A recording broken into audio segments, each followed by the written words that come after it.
share it with it. It's Hello, everybody. This is a pitch for The Push and Pull, a game about relationships. I'll be discussing who I am later on in the pitch. For now, we'll just go for an overview.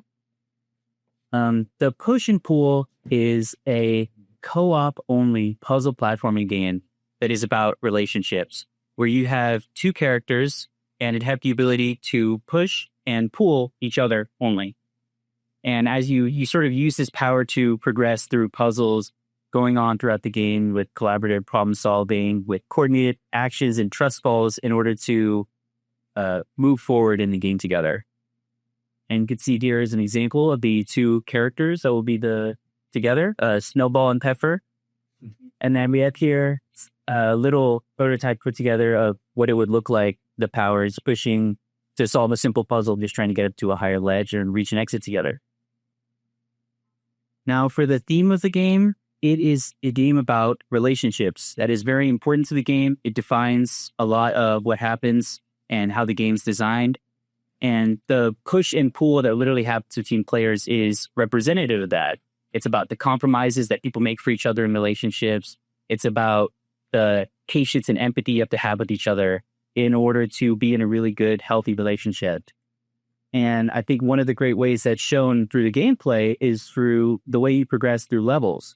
When you reach an exit, you can either go through it alone or together, with one of the players reaching the exit and then progressing forward, or you can find a harder way to make both of you reach the exit and move forward, getting like a extra sort of star, for example, that would unlock more content later in the game. And the game will be 3 acts, each containing 10 levels each. And as the players progress through these acts, they will increase their power and influence over each other, their effect. So this ability to push and pull would not need a barrier between it. It would go past the barrier, or they wouldn't need to be able to see each other. So going on to the team, my name is Sandoval. I've been making games seriously from around the last 3 years. I spent the vast majority of that time, at least 2.5 of that, making games very part-time, working full-time, doing college part-time, and having a relationship and family that still love me. So this is an example of one of the games I was to make over the 2.5 years. It's like a FPS where you would switch between worlds. And since I've dropped out of college around December of last year, I've been able to take this more seriously. I've been focusing on these 2 games, a co-op only pirate game where you fight off hordes of enemies, and a whack-a-mole roguelike game. That's the upgrade where I've chosen to have a lot of extra whackers, which is this hand. And the other person I have lined up with the team, unfortunately, weren't able to do a lot of art because they're also in the finals for their accelerated classes right now, is my lovely girlfriend, who then I'll be making a game with once I get the funding. She's been doing art seriously in her free time for the last 2 years, but she's just about as busy as I am. And onto the business model for the game, I think $8 is a fair price. And all of these games here are mainly some inspirations and some moderate successes in the market. Snipper Clips and Portal 2 are huge outliers, so I feel the need to list their stats. We feel like cheating. These games are much more moderate successes, and like Okura is $6 and it's a multiplayer only game. Heavenly Bodies is $20 and Fred and Fred is $15, and they are both local co-op only experiences. So I think a price of $8 for a shorter local co-op only game is pretty fair, with platforms being for Switch and Steam mainly when I say PC, but no reason not to have it on the Epic Store. And those numbers there are the positive Steam reviews for the moderate successes. And I think the target audience of the game will be people like couples, obviously, because a couple is making the game, and that really influences a lot of the design. And sort of puzzle enthusiasts or just people looking to play a co-op game together. And you might say, oh, a puzzle platforming indie game, there's really a lot of those. I think the place that I want to focus on and where this is good in the market is that it's a co-op experience. And I think a really great example of a studio that only does that is Hazelight Studio. Every one of their games, it's been great. It's been really good. Especially It Takes Two and Split Fiction have been blowing it out of the water as far as in the market. So I think this really shows that there's a real audience for this kind of game. Now, this is for the production timeline, obviously, assuming I had the funding like now. I started production this month, working on the pitch and the game. And then from March to May, around 3 months, I'll be done with the major systems and features. This is the idea mainly to show I want to get this done in less than a year. This is the budget I believe I'll need, $75K. Most of that will be going just to me as to actually dedicate the time to make the game within a year. And then, I'll be contracting out music and sounds and paying my girlfriend. And the marketing distribution is the non-funding requirement I'm asking of a publisher. I think that kind of thing will be really important, especially for a puzzle game like feedback. And localization would be easy because the narrative of the game would be presented more abstractly. There's not really going to be a lot of a hard story that happens. And love is everywhere. I think we could all use a little bit of that. Yeah. Any questions?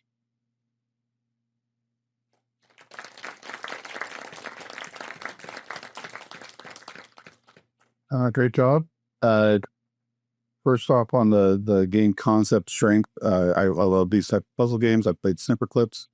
Played a few of those other ones as well. I worked on Portal, so I'm very familiar with the concept of getting from point A to point B and using whatever skills you have to get there. I really wanted more than just push and pull of an explanation of what other things are going to be factored into using the environment to your advantage to be able to get through these puzzles. I think more explanation of the game itself. For the visual presentation quality, good looking slides. I like the colors of which it looks very cute. It already looks like a Wii game or something. I just wanted more examples of the game itself. There's a bunch of slides about ideas and what you want to do in the future.